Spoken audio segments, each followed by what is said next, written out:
Hello singing friends, welcome back to my channel. It's Mickey here, your friendly neighborhood singing coach. I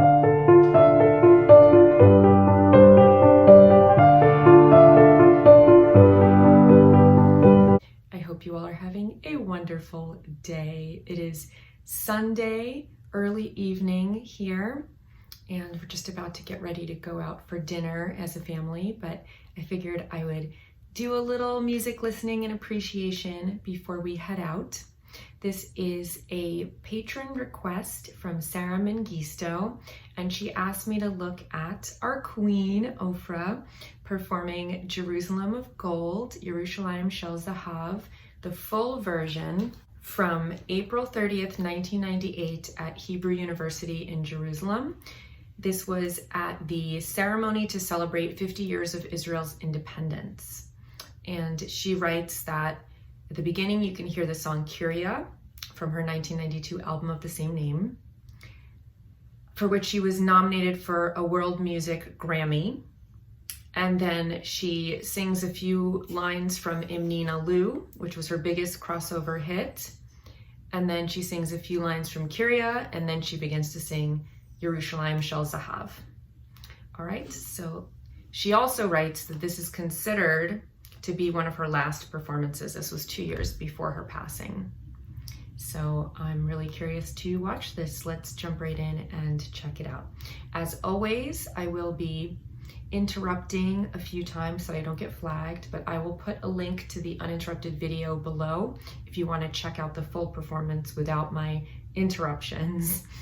And there's also information down below about my beginner singing and piano courses that I'm offering now. You can click on the links, and I've talked about that a lot in my other videos, so I'm not going to go through the whole spiel now, but it's a very, very good course if you're thinking about beginning your singing and piano journeys, and I'd love to be your teacher.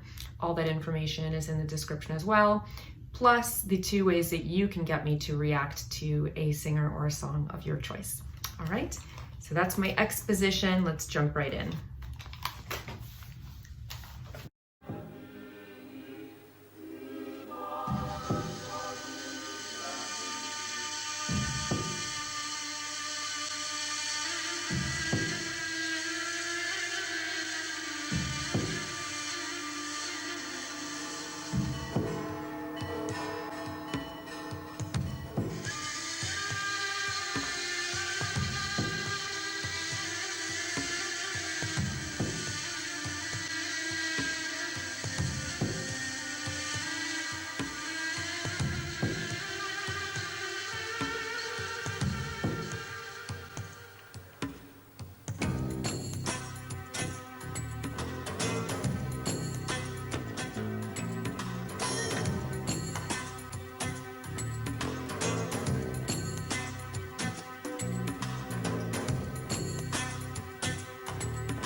Just gonna pause it there for a moment so I don't get flagged. So this is very interesting visually.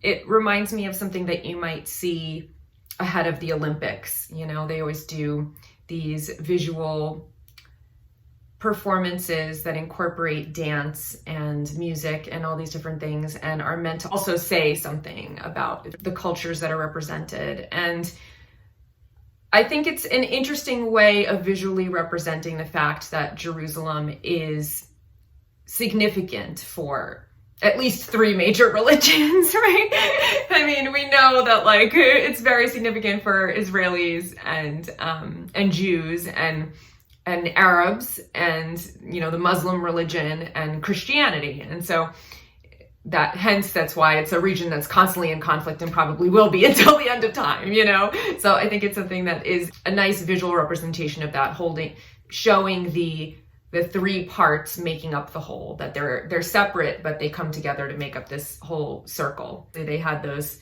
staffs, those scepters with like the Jewish star and the Muslim symbol that you would see on top of like a mosque and a cross as well.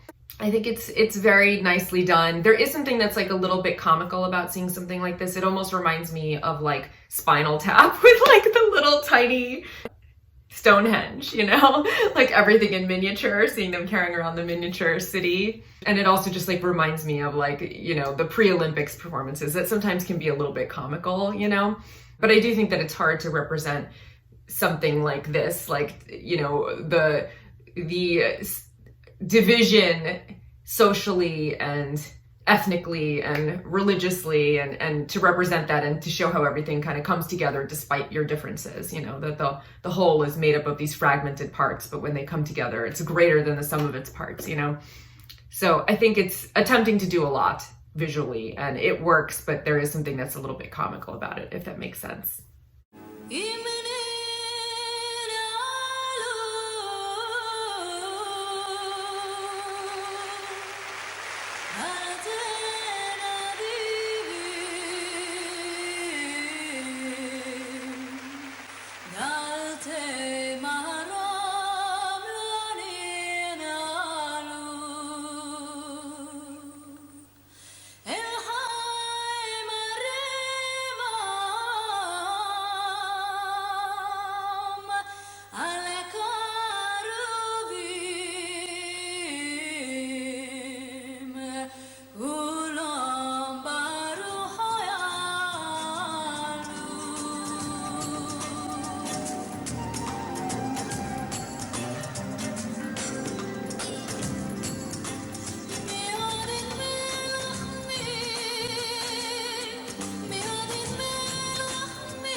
Oh wow, I didn't expect a performance of Yerushalayim Shel Zahav to start so quickly. So I thought that initial part of the performance was really beautiful, and obviously she looks gorgeous. She almost looks like she's like a Emmy statue or something, you know, with the gold dress. It's really, really lovely. And it's incredible to me that this was 2 years before her death, because she looks so healthy, you know, like she definitely doesn't look like she's sick yet, but there is a certain sadness about her expression that I haven't seen before. You know, it does seem less vibrant and full of hope than I've seen her at other occasions. I don't know if I'm just like projecting that onto her, but let me know if you think that she seems like a little bit more somber in this performance than I've seen her before. But she looks absolutely lovely. So I'm excited to hear what she does with the rest of Yerushalayim Shel Zahav. It sounds beautiful so far.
I'm just curious, is this live? I can't tell. I mean, there's no microphone anywhere visible on her. She's obviously not holding a microphone, but I don't see also a tiny mic like glued to her face or anything. So I'm just wondering if this is a live performance or pre-recorded. Either way, it's gorgeous. You know, there were a couple of moments where it seemed like the syncing was off, but I don't know if that's just, you know, the way that the video is recorded. But if it's live, I want to know what magic they're using to project her voice, but it sounds amazing. It's absolutely gorgeous, and everything sounds really balanced, which is another reason why it makes me wonder if this is live. But the arrangement is gorgeous, and it sounds fittingly epic with the orchestration and all of the chorus and additional voices in there. So I think it sounds absolutely beautiful, and I'm so curious about also the timing in terms of it being so close to her death, and whether she already kind of knew her diagnosis. I don't really know the timing, so if somebody could fill me in on the timeline, that's another thing that I'd be really curious about. You know, like,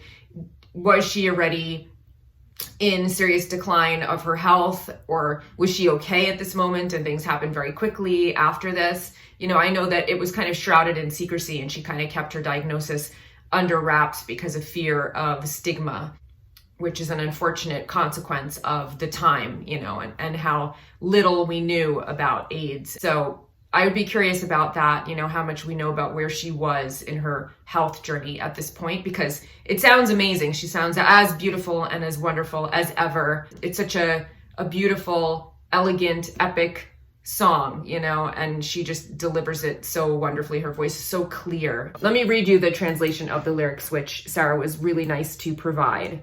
They are The mountain air is clear as wine, and the scent of pines is carried on the breeze of twilight with the sound of bells. I love that because her voice is so clear, like the mountain air, and her voice is like almost like bell-like, because it just has this amazing clarity and this ability to carry, and it's so pure sounding. So it reminds me of bells, So it's kind of like interesting how those words are in the lyrics. And in the slumber of tree and stone, captured in her dream, the city that sits solitary, and in its midst a wall. Jerusalem of gold and of bronze and of light, behold, I am a violin for all your songs. I love that image, it's gorgeous. Jerusalem of gold and of bronze and of light, behold, I am a violin for all your songs. We have returned to the cisterns, to the market and to the marketplace. A ram's horn calls out on the Temple Mount in the old city, and in the caves in the mountain, thousands of suns shine. We will once again descend to the Dead Sea by way of Jericho. Then it repeats the chorus. But as I come to sing to you today and to adorn crowns to you, I am the smallest of the youngest of your children and of the last poet. For your name scorches the lips like the kiss of a seraph. If I forget thee, Jerusalem, which is all gold. And then it repeats the chorus again.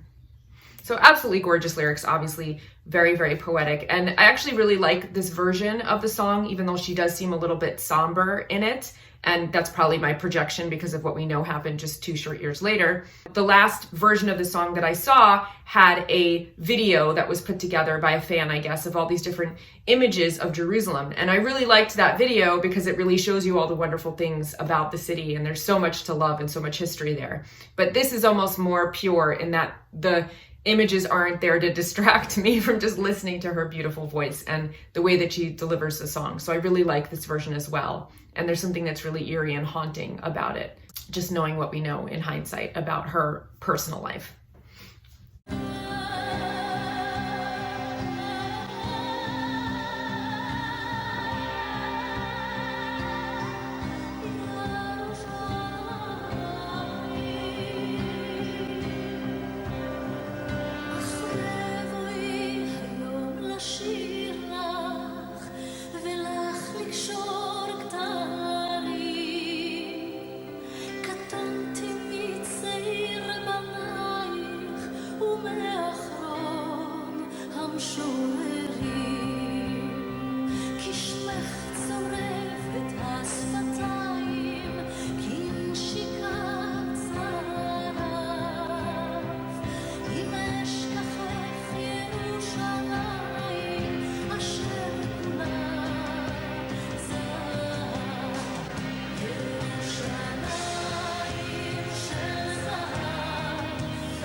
Very, very powerful. I think she's the perfect symbol of Israel, and she's just so gracious and gorgeous. I love that she was dressed in that gold dress, like Jerusalem of gold. There she is. She's the perfect representation of the Israeli people and of Jerusalem. And I thought that she did a lovely job, regardless of whether it was live or not. It's a beautiful performance of the song. And I love that sustained note at the end. When it finally goes up, there's just such a nice lift about that melody.